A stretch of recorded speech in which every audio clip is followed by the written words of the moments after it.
এত বড় মাহফিল জীবনে আর একটা পাবো নিশ্চয়তা আছে কি? জোরে বলেন আছে?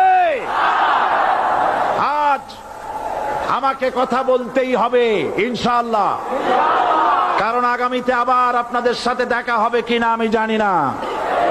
কথা বলতেই হবে। বসেন, কেউ দাঁড়িয়ে থাকবেন না।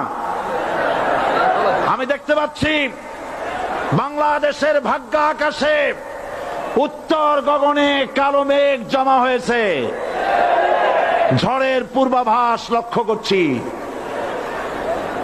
যদি মোকাবেলা করতে না পারেন সক্ষম ভাবে, এমন অন্ধকার গাঢ় কালো অমাবস্যার রাত আসতে পারে যার সুবে সাদেক হওয়া অসম্ভব। সুতরাং আপনারা কি কাপুরুষের মতো কাফের মুশরিকদের গোলামি করে